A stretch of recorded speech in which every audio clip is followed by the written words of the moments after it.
Senhor presidente, senhoras e senhores deputados e deputadas da casa. Senhor presidente, a pauta de hoje é esse pacote que o governo apresenta a essa casa, que atinge diretamente a vida dos servidores e a vida de toda a população do Rio de Janeiro.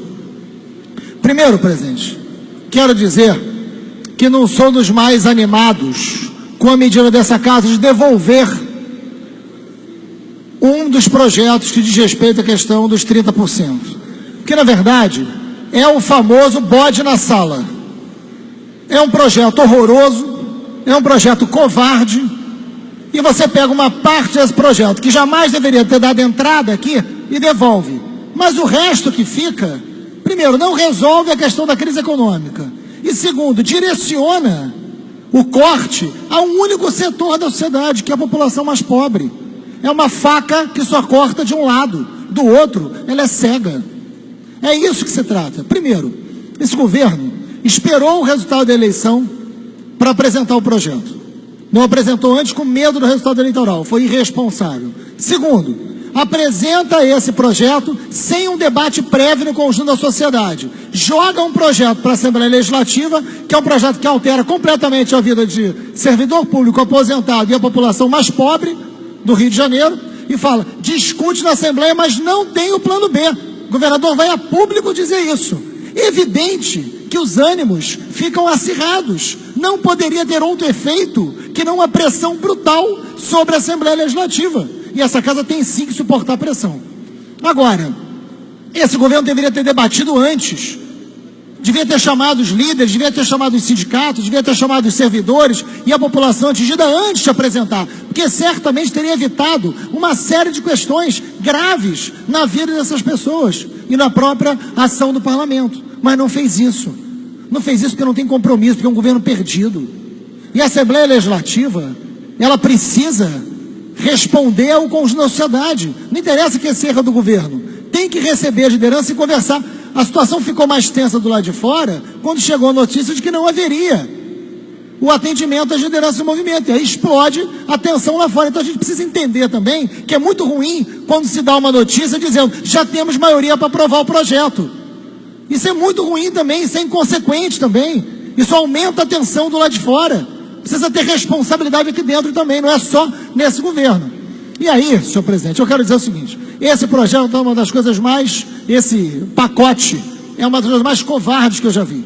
Primeiro, é equivocado, deputados, quando chega na população mais pobre e atinge essa população, tirando o complemento de renda do Bolsa Família, porque o Renda Melhor é isso, é um complemento de renda, porque a vida no Rio de Janeiro é mais cara, né? Então você arranca um complemento que faz com que uma boa parcela volte para o nível abaixo da linha da pobreza, você acaba com o restaurante popular, você acaba com o auxílio, o aluguel social, né? E você mexe no bilhete único.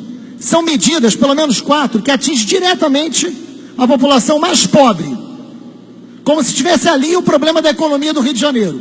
Isso não tem outro nome, deputados, é covardia. É covardia. Primeiro que é um equívoco econômico, que já está provado no mundo, que a população mais pobre, quando recebe dinheiro, quando recebe a possibilidade da compra, aquece a economia. Isso está provado no mundo inteiro. Todos os projetos de complemento de renda se baseiam em resultados econômicos. Não é importante só para uma questão social, é também, mas não só para uma questão social, é uma questão econômica, deputado. Porque se você garante à população pobre a capacidade de compra, isso aquece a economia e faz o poder público arrecadar mais. Então é um equívoco para um Estado que está em crise econômica fazer com que essa população venha a perder a sua capacidade de compra. É burro. Além de desumano, o governo é burro.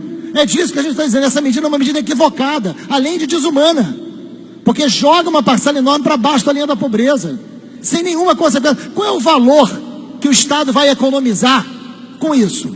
Quanto ele vai economizar? Quanto ele vai diminuir da sua dívida? É absolutamente insignificante, senhores e senhoras. É insignificante. E aí é muito curioso. Vai no restaurante popular, onde tem uma parcela significativa que depende daquele café da manhã, daquele almoço, para poder trabalhar com o mínimo de condições humanas. Porque se não tomar aquele café da manhã e aquele almoço, vai trabalhar com fome. É disso que a gente está falando, é fome. E ele corta ali. Mas, falando em comida e bebida, olha como esse governo é covarde, como é uma faca cega, né? A Pepsi e a Coca, já que muita gente almoça com refrigerante, né? A Pepsi Cola e a Coca-Cola, juntas, devem a este governo 280 milhões de reais. Mas essas empresas foram beneficiadas com renúncia fiscal de 337 milhões de reais. Corta o almoço, mas o refrigerante é melhor não mexer. Até porque são financiadoras de campanha de muito deputado e do próprio governo que não pune essas empresas.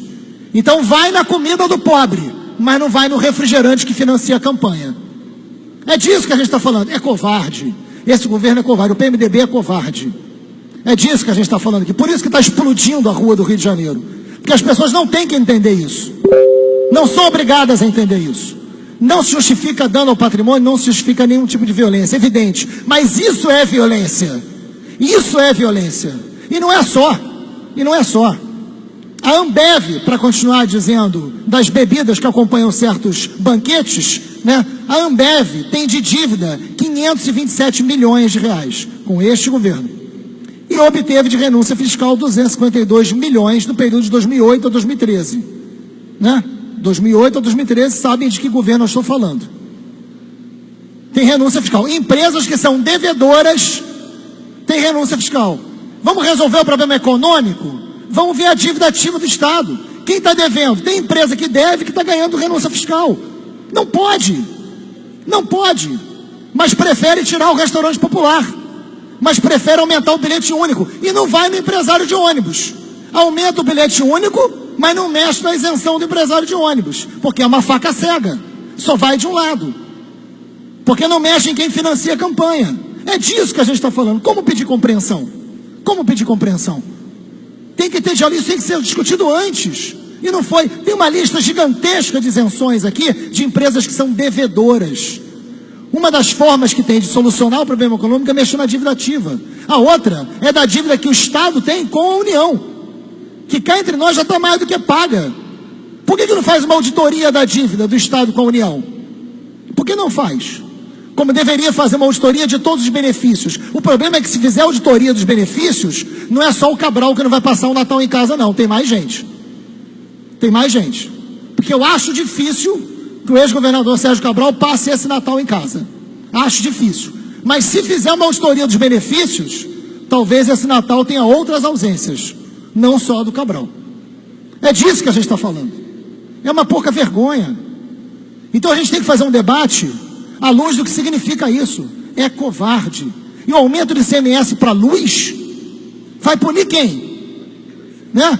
Para aí está para bebida, está para cigarro, mas está para energia elétrica, está para combustível, né? Vai atingir. É bom dizer isso, senhores, porque tem muita gente achando que esse debate é só com o servidor público. Não é. Vai atingir a população como um todo. E é covarde também a ideia de que joga o servidor público contra a população. Para poupar a população, pune o servidor. Não, vai punir todo mundo. E punindo o servidor, prejudica a qualidade do serviço público, o que a gente não admite também no Rio de Janeiro, né? Então tem muita coisa, para além do debate previdenciário, que em parte se resolve nessa casa. Mas nós perdemos 5 bilhões da Previdência. E eu estava aqui quando foi votado, em dezembro de 2013, a criação da Rio Oil Finance Trust. Foi votado aqui. E se não me engano, deputado Luiz Paulo, foram só 8 votos contrários. Eu vou pesquisar. Porque hoje, quem hoje está falando alto e grosso aqui, dizendo que é uma oposição responsável, ou que é base do governo, mas não concorda com esse governo, votou deputado, favorável. Vou concluir. Votou favorável.